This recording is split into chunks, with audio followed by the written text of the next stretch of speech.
ry havana malala amin'ny tompo ampifaliana no iarabananao sy andraisana anao na iza misy anao ankehitriny na irery anao na ionivon'ny fianakaviana na vitsy na maro arabaina mahatratra ity alahady fa 17 volana May 2024 ity ary tao amin'ny fanahy mba hiara-nome voninahitra ny tompo sy hiain'ny teniny ary hivavaka aminy amin'ny alalan'izao fanompoam-pivavahana izao. Ampitongona mandrakariva ho anareo anie ny fahasoavana sy ny fiadanana avy amin'Andriamanitra raintsika sy Jesosy Kristy tompo. Amen. Aoka hiara-mitsangana isika. Amin'ny anaran'ny Ray sy ny Zanaka ary ny Fanahy Masina. Amen. Ny Salamo 490, ny andininy 1 ka hatramin'ny 4, ny andininy 9 sy 20 no iarantsika manonona izao. Miobio an'Andriamanitra ary tany rehetra, mankalaza ny voninahitry ny anarany, omeo voninahitra izy ho fiderana azy. Lazao amin'Andriamanitra hoe endre, mahatahotra ny asanao, ny fahalebiazany herinao no kuizan'ny fahavalonao anao. Ny tany rehetra iankohaka eo anatrehanao ka ankalazanao, eny ankalaza ny anaranao izy. Misaora an'Andriamanitsika ary firenena, ary asandrato ny feo fiderana azy. Isaorana ny Andriamanitra izay tsy nandany fivavako na nanaisotra ny famindram-pony tamiko. Amen. Hira 520, ny andininy 1 sy 4.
Iara-mivavaka isika ry havana. Ry Andriamanitra Ray, Zanaka ary Fanahy Masina, misaotra sy midera ary mankasitraka anao zahay. Ianao ilay Andriamanitra lehibe sy mahatahotra, tompon'izao rehetra izao sady mifehy azy amin'ny kery, nefa koa dia Andriamanitra fitiavana sy be famindram-po, izay nininamanky izao tontolo izao tamin'ny alalan'i Jesosy Kristy tompo sady mpamonjy anay, no ny fitseranao anay, ary namponina azy aty anatinay amin'ny alalan'ny Fanahy Masina, ilay mpananatra sy mpampahery ary mpampionona anay. Tompo, Andriamanitra ianao, ary olonao sy ny fiandronao zahay, ka dia tonga manatona anao mba ho asoavinao, hitenenanao, ampianarinao, ampaherezinao, ary atsanganao vavolombelona mahatoky eo anivon'izao tontolo izao, ka ho fiasana tsara eo am-pelatananao, aneo ny fahatsaranao eo amin'ny mpiarabelona aminay. Koa manatre izao fotoana izao tompo, ary aoka ny herin'ny Fanahy Masina ao anatinay tsiraray avy, ka tsy hisaraka maineto zahay raha tsy tanteraka aminay ny antony ny antsonao anay ka namorinao anay iombona amin'izao fotoam-pivavahana izao. Amin'ny anaran'i Jesosy Kristy tomponay sady lohan'ny fiangonana. Amen. Mipetraka isika ryavana. Aoka ao enontsika mipetreretana tsara ny sitrapon'Andriamanitra ho antsika indray anio. Ary aoka samy alemy fanahy amin'ny namany avy ianareo, ka ifampianatra sy ifamela heloka tahaka ny namelan'Andriamanitra ny helokareo ao amin'ny Kristy. Amen. Manoloana izany sitrapon'Andriamanitra izany, dia antson'ny tompo isika andiny tena. Koa dia aoka ny fontsika samy anaraka izao vavaka izao. Ivavaka isika. Ry Andriamanitra tomponay, ray zanaka ary fanahy masino, Andriamanitra tsara ianao sady mpanao ny tsara. Andriamanitra be famindrampo ka mamela heloka. Izany no antony nanangananao anay tamin'ny alalan'ny zanakao lahy tokana, mba ho piray fomba aminao ka hanakanao amin'ny zavatra rehetra, ho tia fahamasinana ary ho tiany namanay tahaka ny tiavanao anay. Nefa indrisy tompo, fa ny fitiavan-tenanay no nibahana teo amin'ny fifandraisanay amin'ny hafa matetika. Izay tianay ataon'ny hafa aminay dia nitakianay sy nanerenay azy mba hataony, fa tsy mba nataonay tamin'ny kosa arak'izany. Tianay ny alemy fanahy aminay ny namanay, nefa izay nasika sy sarotiny taminy. Tianay mba hiantra anay ny namanay, fa izay kosa niherim-belona taminy. Tianay hamindra fosy hamela heloka anay ny namanay, fa izay kosa nitahiry andolo-po ny heloka ny namanay, ary tsy mety namela, fa farafahatsarany aza dia nangatakandro sy saritsarotiny. Nefa ianao tompo, mora fo taminay, nalemy fanahy taminay, ka dia efa nanadio anay tamin'ny ranao, na dia fony mbola mpanota sy tsy ny raharanao akory aza izahay. Ko ankehitriny menatra izahay, manoloana ny sitraponao sy ny fanatrehanao, tsy manankalahatra manoloana ny fahamarinana izay anehoanao ny amin'ny toetry ny fonay. Tompo, velarinay ankehitriny eo anatrehanao ny fonay, mba ho diovinao, ho avaozonao, ary fenonao ny fanahyna masina, ka aizanay mitia tahaka anao ary manahaka ny toe-panahinao. Dia miaraka antsika fiangonana, ry rainay be famindrampo mitalao aminao izay, mamelany helokay. Diovy izay mba ho afa-pahotana, sasao izay mba ho afa-keloka, ary avaozy ny fanahinay mba ho vonoka ny mponao. Ny fitiavan'i Jesosy Kristy zanakao mpamonjy anay no angatanay aminao. Amen. Dia mbola ataontsika ny hira fa 5telopolo sy 700 ny andininy 2 sy 3.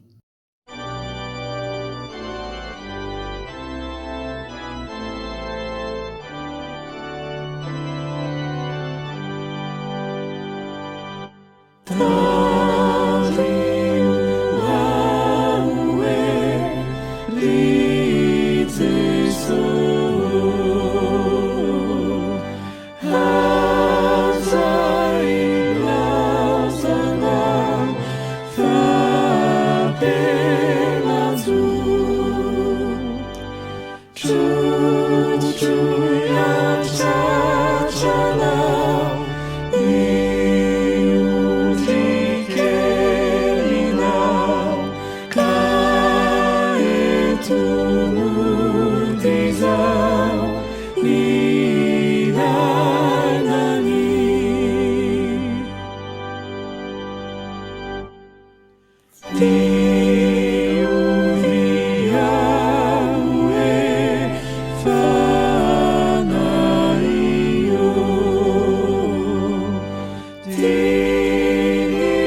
ry havana malala ny andriamanitsika dia andriamanitra be fitiavana sy be famindram-po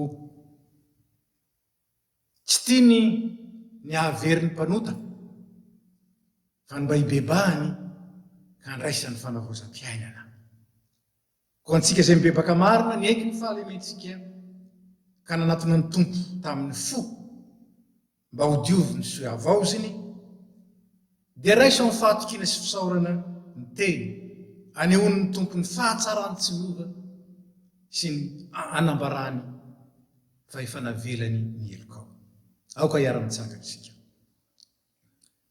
indro ny tanan'i Jehovah tsy fohy fa mahavonjy ary ny sofiny tsy lalo-dalovana fa mahare manatona n'Andriamanitra dia anatony anareo izy diovo ny tananareo ary ataovy madio ny fonareo dia entony zioka koka mianaramiko fa malemy fanasady tsy miavonam-po hoy ny tompo dia ahita fitsarana ho an'ny fanahinareo ianareo koa dia ambara aminao fa voavela ny elokao noho ny teny fikasana sy ny hery ny anaran'ny tompo amen hira fa raiky amin'ny fitopolo sy efajato ny andininy voalohany sy fahaefatra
ary satria efa voavela heloka isika dia aoka melany namantsika rehetra izay nananantsika alahelo na nahatezitra antsika kosa fa hoy ny soratra masina aoka ho tahaka ny namelan'ny tompony eloka reo no amba melanareo eloka kosa fa hoy indrindra ny tompo fa raha mamela ny eloka ny namanareo ianareo dia avelany n'Andriamanitra koa ny elokareo ka dia hanao izany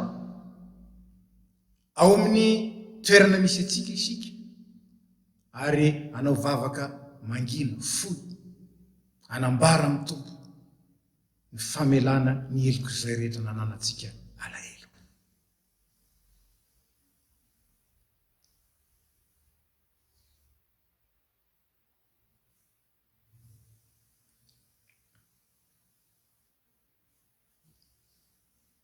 ary dia aoka ilaza amin'ny ao an-tokantrano izay miaraka amintsika isika hoe ho aminao any ny fiadanana hitodika amin'izy ireny ary anonona ny fiadanana aminy fa ny teny hoe fiadanana sy fihavanana dia teny iray ihany ao amin'ny Baiboly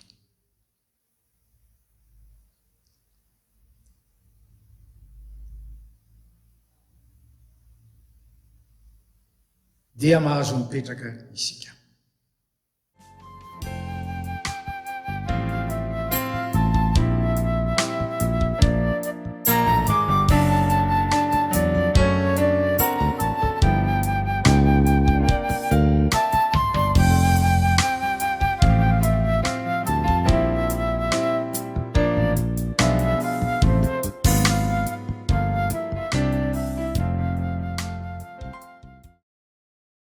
mialoha ny vavaka sy ny vakiteny dia ataontsika ny hira fa 3 ny andininy faharoa.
Mbola iara-mivavaka sika ry havana. Tompo, misaotra anao zay fa noavozonao indray ny ety anatinay no ny herin'ny fitiavanao sy ny alehiben'ny famindram-ponao, ka dia madio sy malalaka ny fonay mba handray sy hitahira ary hivelona ny teninao. Ko ankehitriny ary manamasinanay amin'ny teninao, dia ilay teninao fahamarinana. Amen. Ny teny izay voatondry ny perikopa mba hovakina andraisantsika hafatra amin'ity alady ity dia arak'izay hita ao amin'ny boky Asan'ny Apôstôly 9, ny 15 ka hatramin'ny 17. Asan'ny Apôstôly 9, ny 15 ka hatramin'ny 17. Ao amin'ny epistily voalohany soratan'i Petera 3, ny 15 ka hatramin'ny 17. Petera voalohany 3, 15 ka hatramin'ny 17. Ary ny filazantsarany Jaona 4, ny 15 ka hatramin'ny 20. Jaona 4, 15 ka hatramin'ny 20. Dia ovakitsika misesy arak'izany amin'ny anaran'ny Tompo. Asan'ny Apôstôly 9 manomboka amin'ny 15. Ary Filipo nidina tany an-tanàna any Samaria ka nitory an'i Kristy tamin'ny olona tao.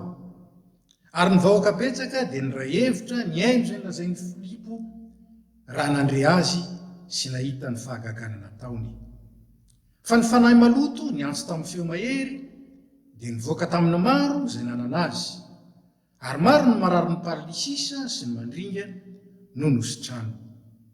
Dia nisy fifaliana lehibe tao amin'izany tanàna izany, ary nisy lehilahy anankiray raha te tao an-tanàna atao hoe Simona, izay nanao ody ka nahatalanjona ny olona tany Samaria sady nandoka tena nanao azo zavatra. Ary nihaino azy ny olona rehetra, na ny kely na ny lehibe, ka nanao hoe ity lehilahy ity no herin'Andriamanitra izay atao hoe hery lehibe. Ary nihaino azy ny olona satria efa ela nitalanjona tamin'ny odiny. Ary efa nino an'i Filipo nitory ny teny somafaly ny amin'ny fanjakan'Andriamanitra sy ny anaran'i Jesosy Kristy ireo, dia natao batisa avokoa na lahy na vavy. Ary Simona koa mba nino, ary efa natao batisa izy dia nanaraka any Filipo. Ary talanjona izy raha nahita ny famantarana sy ny asa lehibe izay natao. Ary noho ren'ny apôstôly tany Jerosalema fa Samaria efa nandray ny tenin'Andriamanitra, dia naniraka ny Petera sy Jaona izy hankany aminy. No nitafiditra tany izy roa lahy, dia nivavaka ho an'ny olona mba handraisan'ny fanahy masina. Fa tsy mbola nisy ny latsahany izy na dia iray akory aza, fa natao batisa tamin'ny anaran'i Jesosy ihany izy. Ary izy roa lahy nametra tanana taminy ka dia nandray ny fanahy masina ireo. Toizantsika ao amin'ny Petera voalohany 3, manomboka amin'ny 15. Fa manamasina ny Kristy ho tompo ao am-ponareo, ary aoko vonina mandrakariva ianareo amaly izay manontany ianareo ny amin'ny antony fanantenana ao anatinareo, nefa mifaly amin'ny mpanahy sy ny fanajana, ka manana fieritreretana tsara mba homenitra zay manaratsy fitondrantenanareo tsara ao amin'i Kristy dia izay anendrika endrehana anareo. Fa raha sitrapon'Andriamanitra dia tsaratsara kokoa ny hitondra fahoriana amin'ny fanaovan-tsoa noho ny amin'ny fanaovan-dratsy. Fa Kristy koa azy efa nijaly ray aman-deha noho ny ota ny marina hamonjy ny tsy marina mba hitondra antsika ho amin'Andriamanitra ka ho vonoina tamin'ny nofo fa novelomina tamin'ny fanahy. Dia hiara-mitsangana isika andresy hamaky ny filazantsara. Jaona 5:20, ny 9:10 ka hatramin'ny 1:20. Raha ty ahy ianareo dia hitandrina ny didiko, ary zaho angataka amin'ny ray, ary izy hanome anareo mpananatra hafa mba ho eo aminareo mandrakizay, dia ny fanahy ny fahamarinana zay tsy azon'izao tontolo izao raisina satria tsy hitany na fantany, fa ianareo no mahafantatra azy satria mitoetra ao aminareo izy ary ho ao anatinareo. Tsy hamelanareo kamboty aho, hankaty aminareo aho, vetivety foana dia tsy hahita ahy intsony zao tontolo izao, fa ianareo no hahita ahy satria velona aho dia ho velona koa ianareo.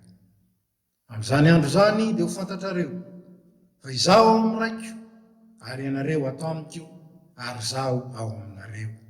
Izay manana ny didiko ka mitandrina izany dia izy no tia ahy, ary izay tia ahy no tiany ny raiko, ary zaho tia azy ka iseho aminy. Mipetraka isika ry havana.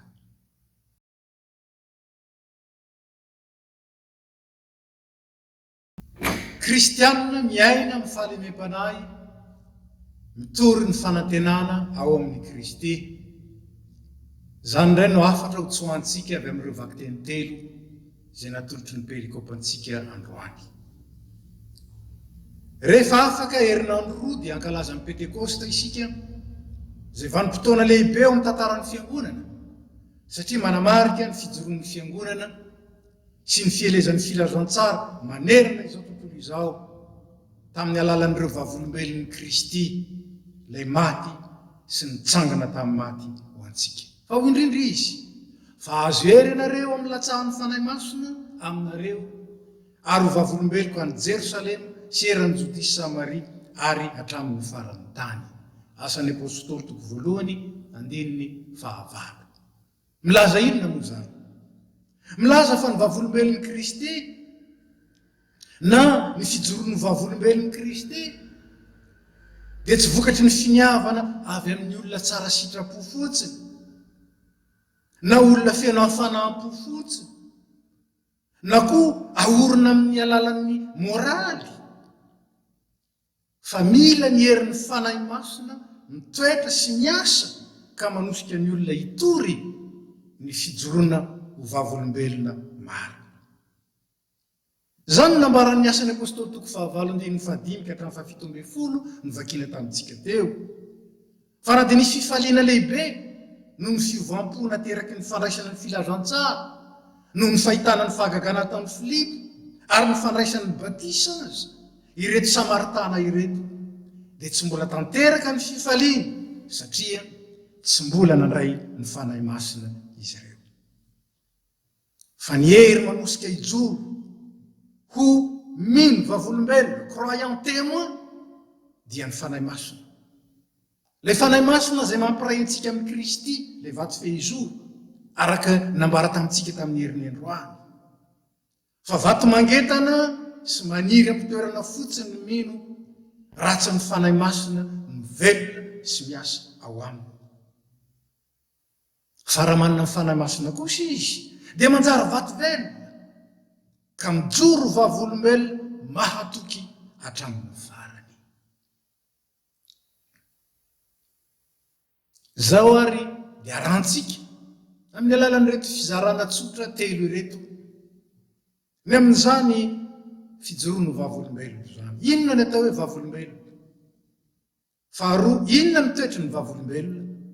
Fahatelo, manahoana ny fiainan'ny vavolombelona? Voalohany, inona no atao hoe vavolombelona? Faharoa, inona ny toetry ny vavolombelona? Ary fahatelo, manahoana ny ny fiainan'ny vavolombelona. Voalohany ary, inona no atao hoe vavolombelona?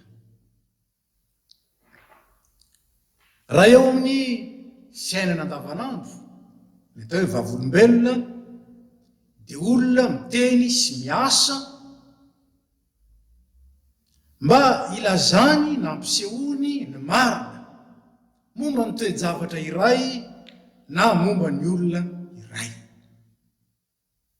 Araka izany ny vavolombelona mandainga dia ny olona izay tsy miteny na maneho ny zavatra araka izay izy, araka ny toe-javatra niseho, fa manampy, manala na mamorona mihitsy.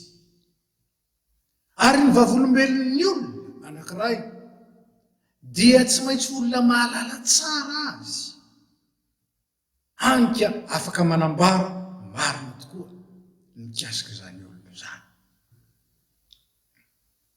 Ny teny hoe vavolombelona dia teny manokana eo amin'ny teny malagasy, satria misy teny roa natambatra ao: vava olombelona. Ny hevitra izany dia izao: ny vavolombelona dia miteny amin'ny alalan'ny tenany manontolo. Ilay olombelona mihitsy no manjary vava miteny, ny fijery, ny fiteny, ny fihetsika, ny asa, ny toetra. Izany rehetra izany dia manjary vava, izay ny hoe vava olombelona. Ka ny vavolombelon'ny Kristy dia ny olona izay maneho an'i Kristy eo amin'ny fihetsiny, eo amin'ny fiteniny, eo amin'ny asany, eo amin'ny fiainany manontolo mihitsy. Araka izany, tsy afaka ho vavolombelon'i Kristy ny olona iray raha tsy Kristy mihitsy no ao aminy, velona ao aminy, ka mahatonga ny rantsambatany, mahatonga ny fihetsiny sy ny fisainany ho vontiny fisainan'i Kristy, ho voky ny tenin'i Kristy, ary ho mazava ny fanahin'i Kristy. Ka inona natao hoe vavolombelona? Ny atao hoe vavolombelona dia tsy maintsy olona efa nandray an'i Kristy, ka manana ny fanahy masina izay mitoetra sy miasa ao aminy. Ary moa tsy izany nambaran'ny Tompo, fa izaho angataka amin'ray izy, ary izy hanome anareo mpananatra izay mitoetra ao aminareo ary ho ao anatinareo. Araka izany ny vavolombelona koa dia tsy olona mamoroporona izay tia no lazaina, tsy milaza izay tia ny ambara avy amin'ny tenany, fa maneho mihitsy ilay velona ao aminy. Raha tsy Kristy velona no ao anatin'ny olona iray, dia tsy afaka ho vato velona hanambara any Kristy ilay fahazavana sy ilay Andriamanitra ny fahatsarana tonga teo amin'izao tontolo izao. Ka araka izany ny vavolombelona dia tsy afaka ho vava olombelona raha tsy vonony aloha no momba azy ao aminy,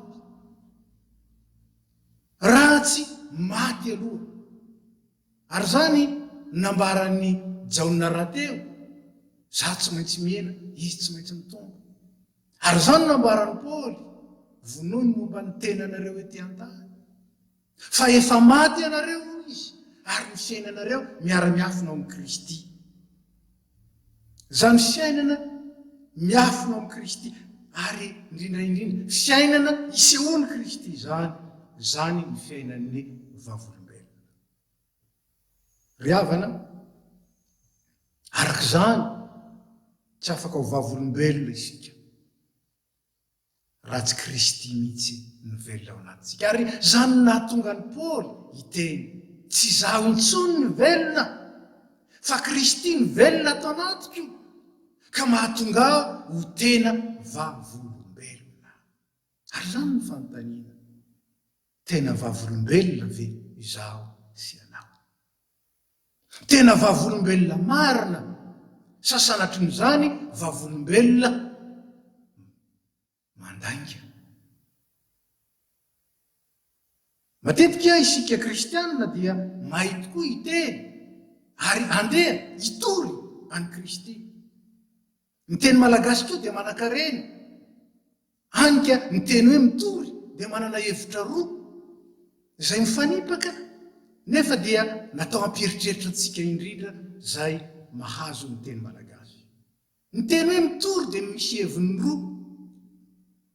Ny heviny voalohany ilay mahazatra antsika amin'ny maha-kristianina antsika dia manambara amin'ny kely, amin'ny fahasahina, zany atao hoe mitory firavrantsara, mitory any Kristy, manambara any Kristy, ary ao anatin'izany maneho ny fahatsarany, maneho ny Andriamanitra mahery azy, maneho fa tsy misy tahaka azy. Fa ny hevitra faharoa ny mitory dia ny miampanga, mitory any amin'ny tribonaly, ny ankizy mitory any amin'ny ray aman-dreny. Ary dia araka izany koa dia mety hitory hiampanga ny Kristy eo anivon'izao tontolo izao, ny vavolombelona mandainga, ka tsy mitory any Kristy intsony ao amin'ny fahatsarany, fa manjary maneho Kristy mandainga. Raha tsy fanahy mialina, mety mamono olona mihitsy aza. Ka na tiatsika na tsy tiatsika, tsy maintsy mitory isika. Fa moa ve isika mitory amin'ny mampino vavolombelona, sa sanatrin'izany ny ampanga ka hitenenana ratsy ny anaran'Andriamanitra? Tena vavolombelona ve izaho sy anao? Ary vavolombelona manao hoana? Izany no jerentsika izao, ny toetry ny vavolombelona.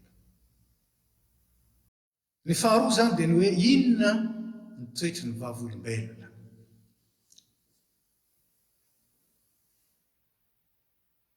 Hoy aho teo hoe ny vavolombelon'ny Kristy marina dia mamonony amin'ny tena, nanombo ny tenany teo amin'ny azy fijaliana miaraka amin'ny Kristy, ho ihany anambarany Paoly azy, ary velona kosa na mandray fahavelomana ao amin'ny Kristy. Ary izany fahavelomana ao amin'ny Kristy izany dia miteraka fanavaozana eo amin'ny vina, eo amin'ny fijery, eo amin'ny fomba fiainana, eo amin'ny fomba fanaovan-javatra, eo amin'ny antsointsika hery manosika motivation. Ho indrindra Paoly amin'ny Romanina 4:12, miova amin'ny fanavaozana ny saina mba hamantaranareo ny sitrapon'Andriamanitra dia izay tsara sady akasitrahana ny marina. Miova tanteraka ny logiciel, miova paradigme, hoy ny fiteny mahazatra. Zany hoe raha notaniana hoe inona ny marina, dia tsy nieritreritry ny tena intsony no ampiasaina, tsy maka hevitra any amin'ny olona intsony, fa ao amin'ny Kristy ny valiny. Inona no marina? Dia izay araka ny sitrapon'Andriamanitra. Inona no ankasitrahana? Dia izay araka ny sitrapon'Andriamanitra. Inona no marina? Dia arak'izay ankasitrahan'Andriamanitra. Ny tsara, ny ankasitrahana, ny marina.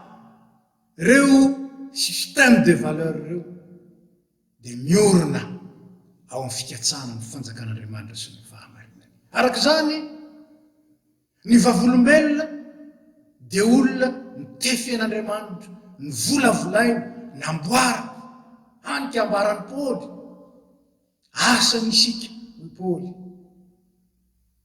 No ariana tao amin'ny Kristy Jesosy mba hanao asa tsara izay fanamboariny raha teo antsika andehanantsika ho aminy. Olona namboarina sy ny volavolain'Andriamanitra, ka dia olona manana ny sain'i Kristy araka ny nanambaran'ny Paoly azy. Olona miompo amin'ny Kristy ka dia hoy ny irantsika hoe aoka ny saiko sy ny sainao iray safidy ary ny foko sy ny fonao iara-mitebo. Dia hoy Paoly araka ny vakitenitsika masina ny Kristy ho tompo ao amponareo ka dia ho vonona mandrakariva ianareo amalo izay manontany ianareo ny amin'ny anton'ny fanantenana izay ao anatinareo.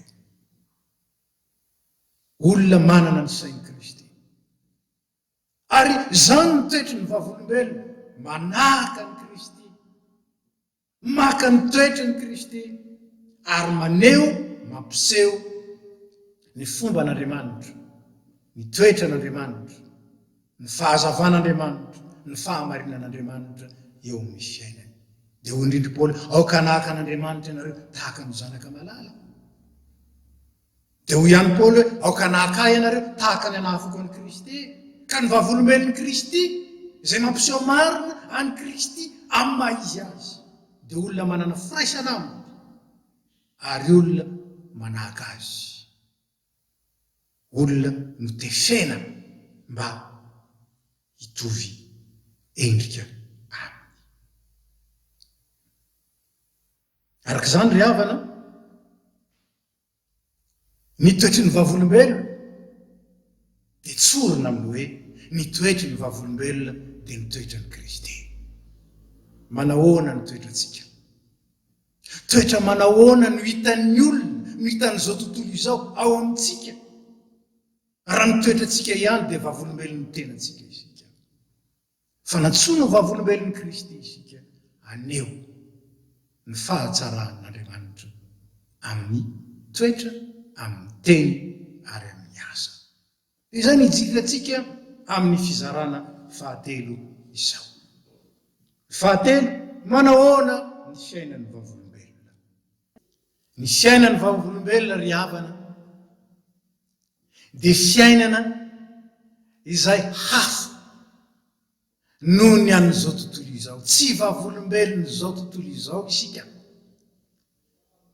fa raha vavolombelona izao tontolo izao isika dia ho very miaraka amin'izao tontolo izao. Fa vavolombelona lay tia isika, lay tia hatramin'ny fahafatesana, ka tsy nikendry afa-tsy izay hahavonjy sy hanome fiainana mandrakizay ho an'ny mpanota ary mitarika azo amin'ny fibebahana. Zany no hanefen'Andriamanitra antsika, zany no mbola aretany amintsika, ary zany no mbola amin'nyrano fo amintsika, ka navao zany mandrakariva ny famelan'ny helontsika. Raha izany ny asany amintsika, ahoana ny fijorontsika ho vavolombelona zany? Move ny fitiavan'Andriamanitra koa no manosika antsika, ary fitiavana hamonjy ny olona, hamonjy izao tontolo izao, hamonjy ny mpanota. Sa tsy mieritreritra afa-tsy ny famonjenany tenantsika isika? Hany ka dia manjary fitiavatena kory azy no manosika antsika kino, fa tsy fitiavana tahaka ny fitiavan'Andriamanitra. Hay zaho na amin'ny rano fo, hay zaho nandrasana, fa raha 7 taona laso zay ny tompony ny verina, efa very aho, efa afobe ny anjarako ary assuré 100% zany. Fa ny faharetany, ny famindrampony, ny fahalemem-panahy, ny mbola nitehirizany ary nitariany ho amin'ny fivampo. Tahaka izany nanetsika ny Filipo, ka tsy nienjana tamin'ny Simona. Ary sika manahoana? Manahoana ny fijerintsika ny mpanota? Manahoana ny fijerintsika ny tsy mahalala an'Andriamanitra? Manahoana ny fitondrantentsika manoloana ireny?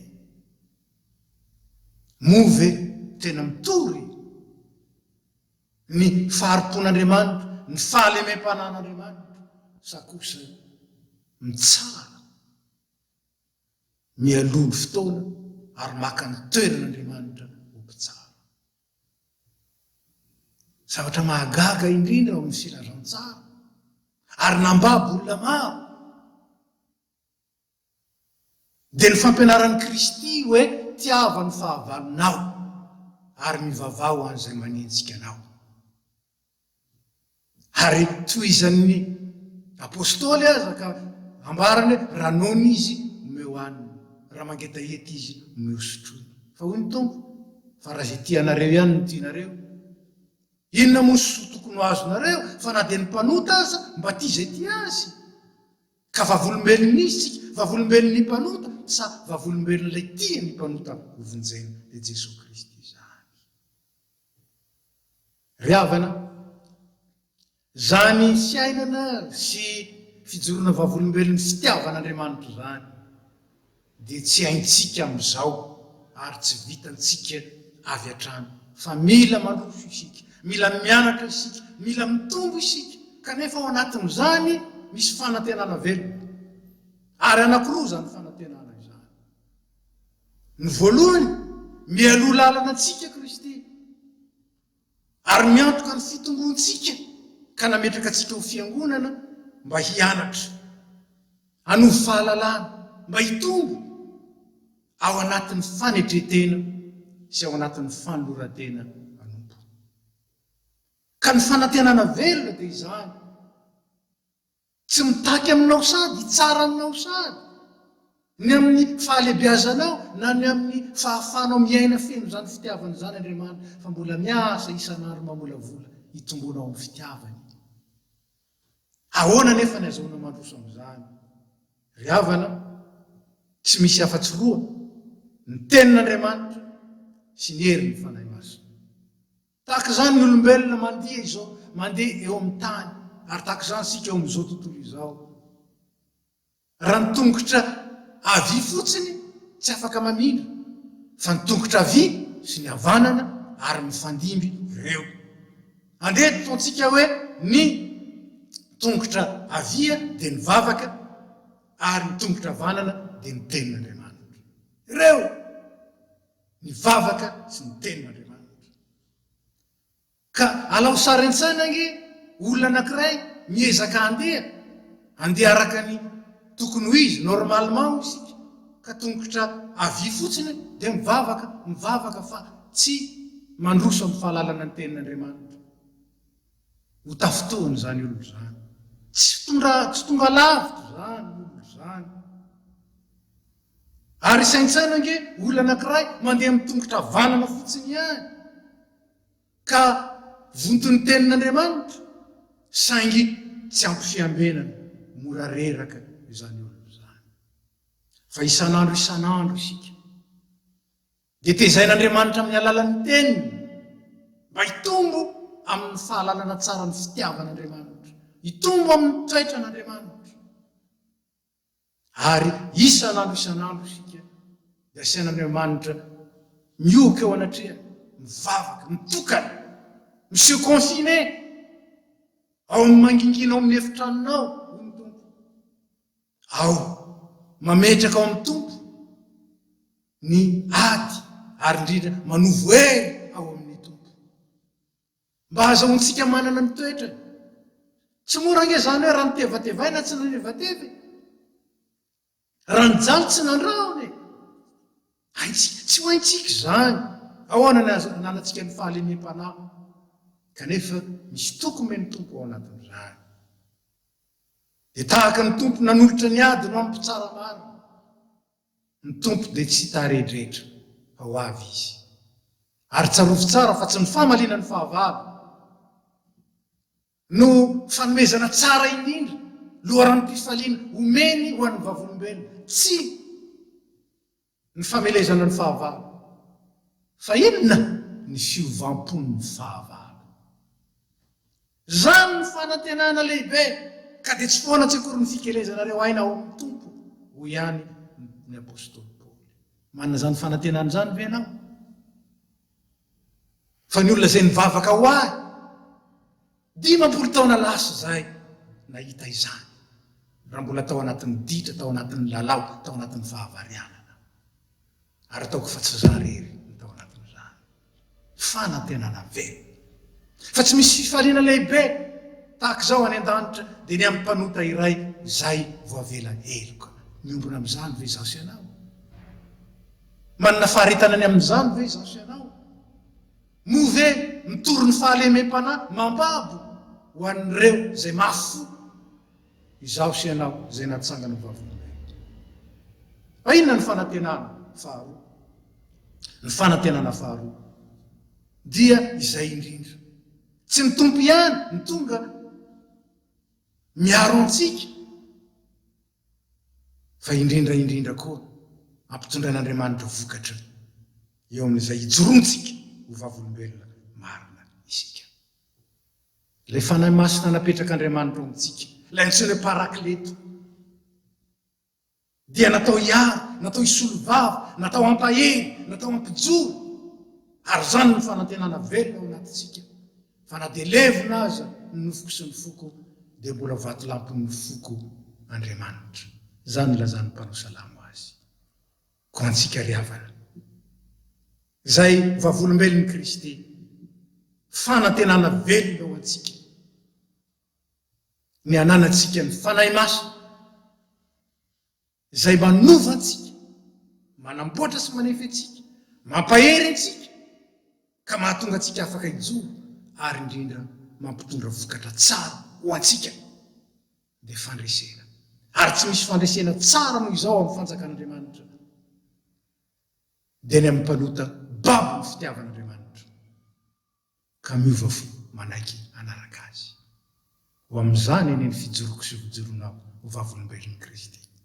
Ka raha tonga ny fotoana hataperany zavatra rehetra dia afaka hijoro isika, afaka hijoro, fa tena nanana ny toetra an'Andriamanitra, ny tia tahaka ny tiavan'Andriamanitra, ary vavolombelon'ilay tsara sady mpanao tsara. Ka dia antsony ny tompo hoe avia ianao zay nitahiny raika eo, natoko tamin'ny kely ianao ho tendreko mpanapaka ny be. Dia aminareo rehetra ilay fitahiana. Amen.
Sasani, tu veniamo in Milani, via Hanananzai.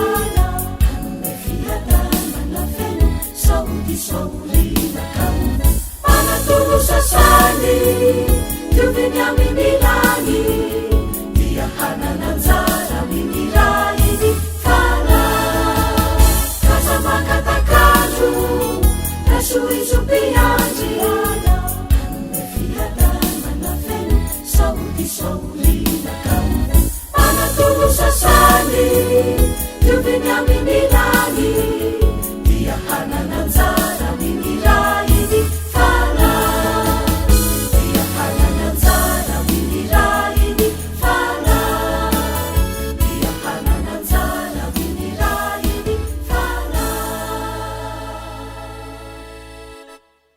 Zao dia iarahantsika manonona ny fanekemponoana izay iraisana amin'ny mino rehetra manerana izao tontolo izao. Mino an'Andriamanitra ray tsy tompo-panao ny lanitra sy ny tany aho, ary mino an' Jesosy Kristy zanan'ilay tokony tompontsika, izay nitorotoronina tamin'ny fanahy masina, nateraky Maria Virjiny, nijalina nanapaka Ponto Pilato, nomboana tamin'ny hazo fijaliana, maty ka nalevina, nidina tany amin'ny fiainatsita, nitsangana tamin'ny maty tamin'ny andro fahatelo, niakatra ho any an-danitra, mipetraka eo ankavanan'Andriamanitra ray tsy toa. Avy any miaviny itsara ny velona sy ny maty. Mino ny fanahy masina aho, ny fiangonana masina manerana izao tontolo izao, ny fiombonan'ny olona masina, ny famelan-keloka, ny fitsanganan'ny tena amin'ny maty, ary ny fiainana mandrakizay. Amen. Dia mbola ampifaliana trano ry havana ny ara-banantsika anio amin'ny anaran'ny mpitandrina sy ny komity FPMA Toulouse any amin'ny tokantranontsika tsirairay avy any. Toy izao ny vaovao voaray eto am-pelantanana. Vaovao nasionaly. Fanasana zakabe, sampana vehivavy kristianina iraisana, sampana lehilahy kristianina iraisana, izay ho tanterahana ny 9 ny 17 ny 18 oktobra 2024 any Igny, région parisienne. Efa misokatra ny fisoratana anarana any amin'ny lehiben'ny sampana SVK sy SLK. Fiofanana sy fitombavaka. Mitoy ny fiofanana SAP KNPL ny alarobia amin'ny 7 ora alina ary misy traduction simultanée. Mikasika ny fitombavaka dia azontsika jerena ao amin'ny site https://fpma.church.news ny vaovao rehetra. Rojombavaka. Mangataka ny FPMA manontolo mba hanio ny fitondrana mabavaka ny ray aman-dreny mpitandrina Zozo Randriamanantsoa eny amin'ny hopitaly. Isaorana ny tompo fa noho ny fahasoavany dia mihatsara tsikelikely ny fahasalamana. Tsaroantsika mbavaka koa ny mpitandrina Raharindranto Falimanana sy ny mpitandrina Rakotiny Rainy Josoa Mivady. Filazana manjo. Hoy Jesosy, izao ny fananganana ny maty sy ny fiainana. Izay mino aho na dia maty aza dia ho velona, ary izay velona ka mino aho dia tsy ho faty mandrakizay. Jona 2:12 ny 5:20 sy 4:20. Amin'ny finoana sy ny fanantenana fitsanganan'ny tena amin'ny maty no ampandrenesinay antsika fianakaviam-ben'ny FPMA fanodimandry Andriamatoa Tedy Rasantsona. Hoy ny rainy Andriamatoa Rasantsona Manandraibe, fantatsika amin'ny anarana hoe Rasandy, filohan'ny FPMA La Réunion taloha. Vaovao tafo. Rojombavaka. Mampiatsara antsika fa misy ihany koa ny rojombavaka isan'andro. Ny tableau mirakitra ny sujet de prière dia efa alefa mivondrona asa fiainam-piangonana sy ny dekony vala hatrany any amintsika. Sampana zava-maneno. Ankalaza ny isa-taona ny sampana zava-maneno ny sabotsy 13 sy ny alahady 14 Mei, koa fandridian'izao ny daty. Isy fiofanana ny sabotsy 13 Mei amin'ny 10 ora sy sasany arivo amin'ny alalan'ny visioconférence. Ny fampompivavahana dia azo arahana amin'ny YouTube ny alahady 14 Mei 2024 amin'ny 12 ora atoandro. Rakitra sy adidy. Manentana antsika hatrany hanoana ara-bola ireo asan'Andriamanitra sahan'ny fiangonana amin'ny alalan'ny virement, ny chèque na koa carte bancaire amin'ny alalan'ny lien Hello Asso. Manasa antsika ifandray amin'ny dekony vala na ny filohan'ny sampana raha mila fanampiana manokana amin'ny fomba fanatanterahana izany. Misaotratsika rehetra izay mamaly ny antso am-pitiavana ary manome amin'ny fifaliana trany izay fohitsika hampandrosoana ny asan'ny fiangonana. Vokatra Pentekosta. Mampimana antsika sahady fa isy ny fanateram-bokatra amin'ny alahady 1 Mey toy ny fanaontsika rehefa Pentekosta. Trano fiangonana. Araky ny fivorimben'ny mpandray tamin'ny volana Martsa 2024 dia mampandray antsika fa mitoy ny firosoana amin'ny tetikasa fananana trano fiangonana. Isy komision manokana andinika lalina izany. Koa antsika tao ny manao don na souscription ho fanohanana izany asa lehibe izany ary manentana antsika hitondram-bavaka sahady izany rehetra izany. Ny vola voangona ho an'ny trano fiangonana hatreto dia 3895 €. Katekomena. Isy ny fampianarana katekomena nio amin'ny fatroratolakandro amin'ny alalan'ny visioconférence. Étude biblique. Isy ihany koa ny étude biblique ny talata 7 Mey amin'ny 9 amin'ny alalan'ny visioconférence.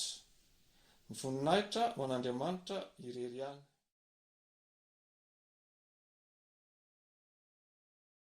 Ry havana, fanaontsika ny miarahaba manokana ireo zokioly eto amin'ny fiangonana dia ireo izay feno 70 taona ny miakatra ary nahatratra ny tsingery-taona nahaterahany tamin'ny volana lasa iny.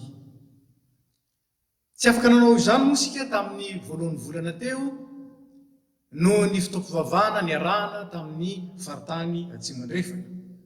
Koa dia androany no tanterahantsika izany.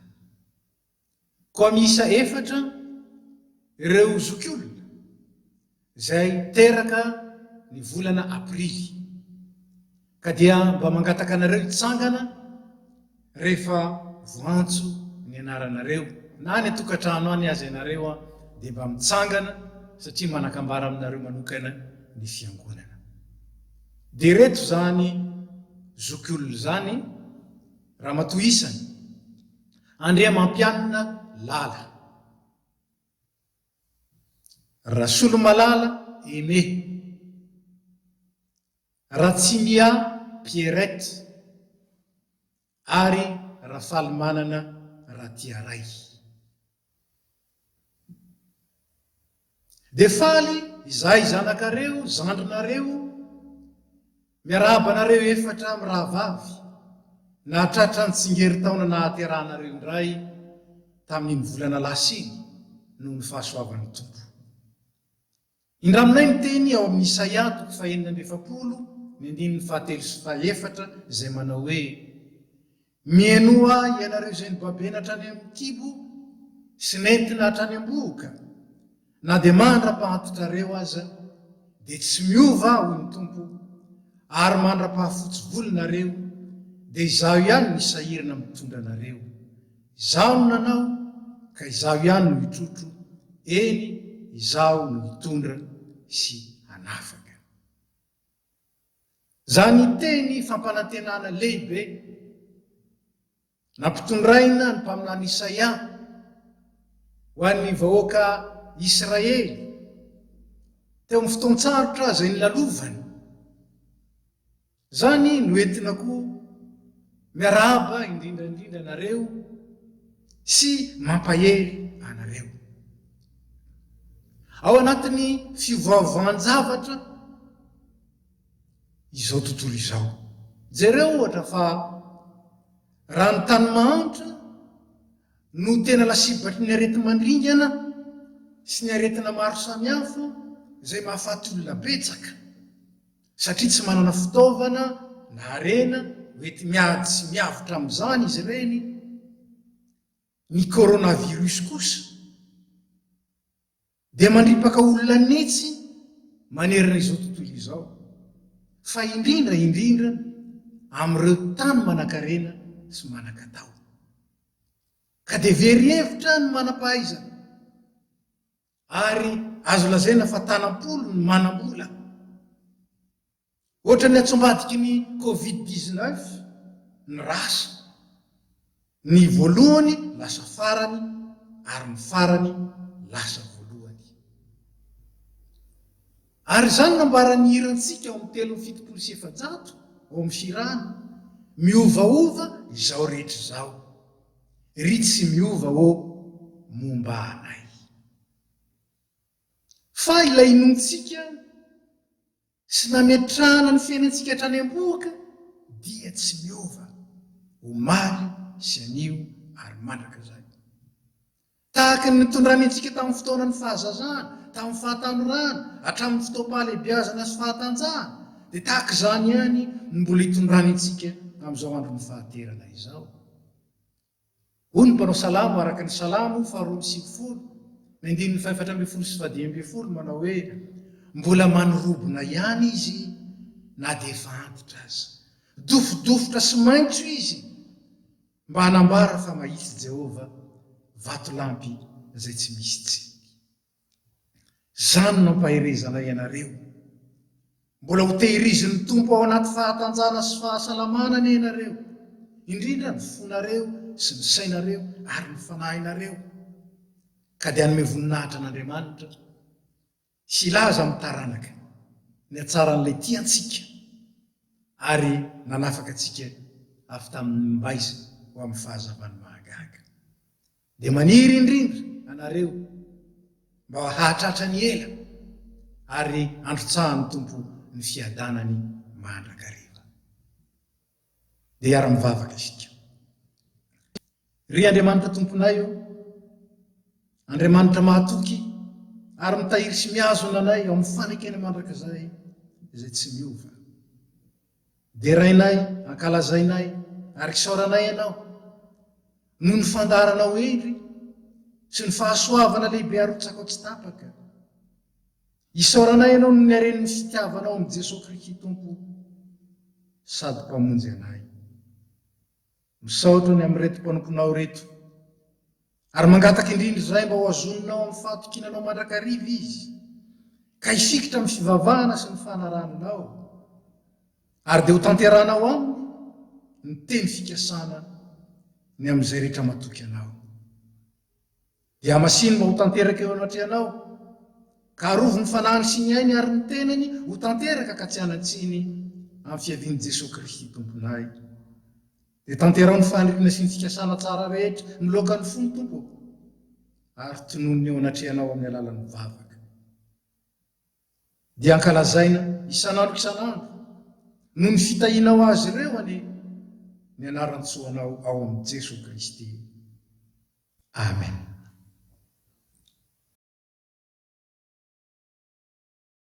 Mbola hiara-mivavaka isika ry havana. Ry Andriamanitra rainay ny an-danitro, misaotranao izay ny ity fotoana nomenao anay ity. Tehirizo amin'ny fitiavanao izay, aroka ny fananao masina mpitoetra izany aty anatinay, ka aizanay mifampitondra amin'ny fahalemem-panahy, ary ijoro vavolombelon'ny fahatsaranao eo amin'ny fifandraisanay amin'ny hafa, ka dia ankalazaina ny anaranao eo amin'ny fiainanay sy eo amin'ny fiainan'ny fiangonana. Dia tianay koa ny ametraka ao aminao ny fiainan'izao tontolo izao manoloana ny coronavirus. Tsinjovo sy ampahereza ireo marary, ary tahio ny fitsaboana mba hitondra fanasitranana tanteraka. Ampio ireo mpitsabo mba hanana faharisiana sy hery mandrakariva ka omby eo amin'ny asa. Tahio koa ny ezaka hitadiavana fanefitra amin'izao valana aretina izao, fefeo mba hitsahatra ny fianaky ny aretina manerana izao tontolo izao. Dia entinay eo aminao koa mpitondra fanjakana, mba ho toloranao saina endry, hay andamina sy hitantana ny vahoaka amin'ny fahatahorana anao. Dia mivavaka aminao izay ho an'ireo namoiavana, ho an'ireo marary, ho an'ireo sahirana, mba samy azo hitandrify azy amin'ny anjara famonjenao. Da io tompo ny asa fitoriana ny filazantsara manerana ny tany, ny asan'ny fiangonana, indrindra ny asan'ny FPMA sy ny tafitolozy, mba ataonao lavorary ny anjara rehetra izay napetraka ao aminy, ka ambinonao ambava ny seho anivony ny teninao. Ankininay aminao ny fiainan'ity firenena misy anay ity, ka ampitoereto ny fiadananao mba hiadananay araka ny teninao. Apetraka aminao koa Madagasikara tanyrazanay mba ho tsonjovinao manokana indrindra eo ampiatrehana izao valana retina izao. Da io ny ezaka tsara rehetra ka aoka samy azo ny anjara tandrify azy avokoa ny ampilafo ny olona rehetra ka handray feno amin'ny fahasoavanao. Dia tsy voatononay amin'izany vavaka izany, nefa fantatrao fa tokony ho anisam-batan'olona, ho anisam-pianakaviana, ho an'ny firenena ary ho an'ny fiangonana, dia apetrakay aminao amin'ny alalan'ilay vavaka nampianarin'i Jesosy Kristy anay manao hoe: Rainay izany an-danitra, ho amasinina anie ny anaranao, ho tonga anie ny fanjakanao, atao anie ny sitraponao, ety an-tany tahaka ny any an-danitra. Omeo anay n'izay anina sahaza ho anay, ary mamela ny elokay tahaka ny namelanay izay meloka taminay. Ary aza mitondra anay ho amin'ny fakapanahy, fa manafanay amin'ny ratsy, fa anao ny fanjakana sy ny hery ary ny voninahitra mandrakizay. Amen. Mamarana izao fotoana izao sika riavana, ka dia ataontsika eo mpitsanganana mialoha ny afatra sy ny tsodrano, mihira fa 5:7 ny andininy fahatelo.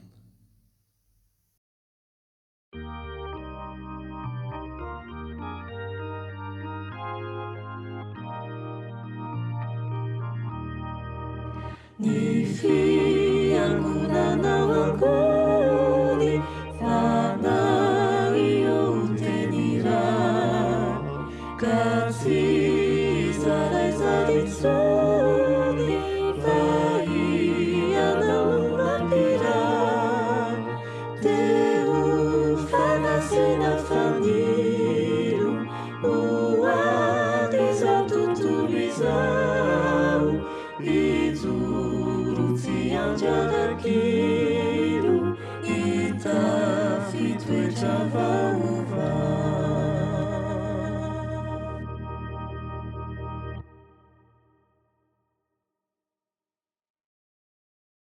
Izao no afatra ho antsika avy amin'ny soratra masina.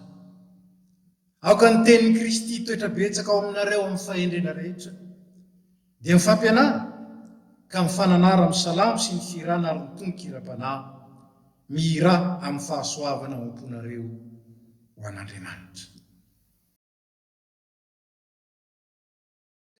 Dia raisy ny tsodrano izay tononona amin'ny anaran'ny Tompo. Ho aminareo anie ny fahasoavan'i Jesosy Kristy Tompo, ny fitiavan'Andriamanitra ray ary ny firaisana amin'ny fanahy masina. Amen. Dia voninahitra ho an'Andriamanitra ray zanaka ary fanahy masina, izay hatramin'ny taloha indrindra ka ho mandrakizay. Amen. Mandehana ny fiadanana ka manontony Tompo. Isaoran'ny Andriamanitra.